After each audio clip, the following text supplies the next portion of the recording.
Bonjour, c'est bientôt Noël, mais c'est surtout aujourd'hui la journée mondiale de la langue arabe. Et si vous apprenez la langue arabe, vous savez que vous avez tout intérêt à comprendre l'égyptien, parce que les séries et les films ont souvent été doublés en égyptien, y compris les Disney, sauf qu'aujourd'hui, le Qatar ne l'entend pas de cette manière.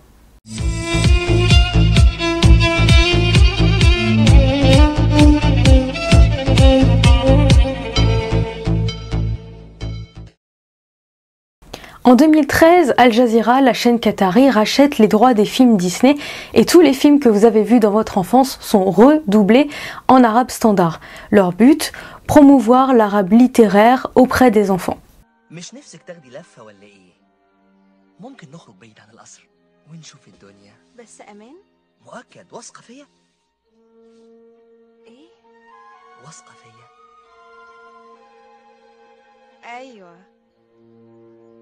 ترغبين في تجربة البساط؟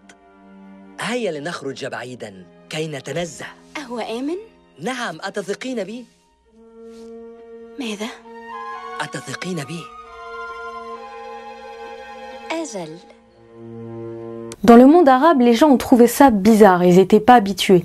Et pour comprendre pourquoi il y a eu ce ressenti, il faut savoir que la langue arabe est concernée par ce qu'on appelle la diglossie, c'est-à-dire une langue qui a deux états. En gros, la langue officielle et la langue parlée. Un professeur d'arabe qui s'appelle Elias Mouana a dit que l'arabe standard était aussi ancré dans la jeunesse arabe que le latin dans le rap français. Ça vous donne une idée un peu du décalage. En 2012, Rebelle a été le tout premier Disney à avoir été doublé en arabe standard pour sa sortie. Mais le pire, ça a été en 2013 avec La Reine des Neiges, le film le plus doublé de tous les temps, 41 langues et la chanson que vous connaissez tous.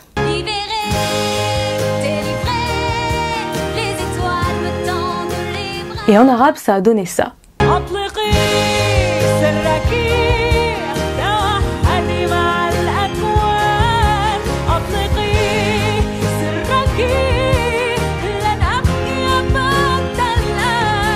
Ça a beau être une excellente manière de progresser en arabe, c'est surtout en décalage avec la réalité, avec des dialogues pas naturels, des tournures de phrases pas communes, des blagues qui passent moins bien parce que personne n'irait les employer comme ça dans la vie de tous les jours, un ensemble qui sonne assez soutenu, bref, difficile de s'identifier au personnage. صار شيء خلاص تعودنا على ديزني بالمصري، ديزني مصر لديزني وديزني لمصر، معروفة. جلسوا يترجموا في الأفلام وطول الوقت بينزلوا كل ديزني فيلم جديد يترجموه بالمصري. طبعا كل الناس فقدت عقلها.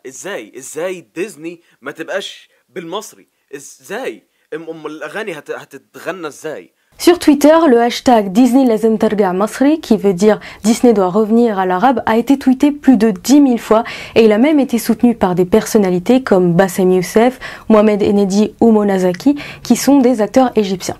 Mais contrairement à ce qu'on peut penser, la campagne n'a pas été lancée par des Égyptiens, mais par un Qatari, un Saoudien et un Libyen. Et ils ont tous créé une pétition en ligne pour demander à Disney d'abandonner l'arabe standard et de revenir à l'égyptien.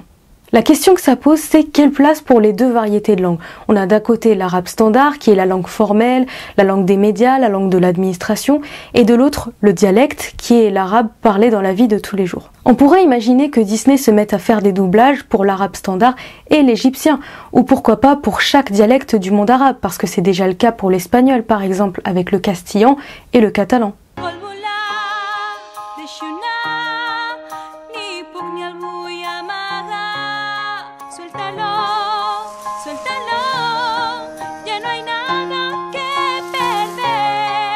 Et puis on peut aussi pousser la logique plus loin si on s'intéresse au nombre de personnes qui parlent la langue.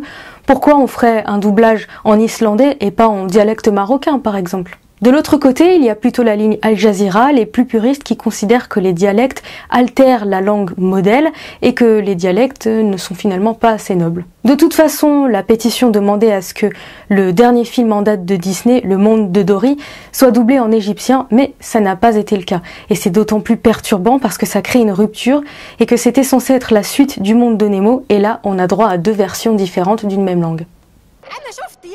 بجد؟ ايوه عدى عليا من شويه ولونه ابيض. هاي انا دوري. فين؟ مشي منين؟ ايوه راح من هنا. لا من هنا ورايا. متشكر قوي. تذكرت شيئا، بالفعل تذكرت شيئا مهما. شيئا مهما؟ ماذا؟ ما هو؟ لا لست متأكدة لكني أشعر به إنه في حسنا شكرا أستاذ ري.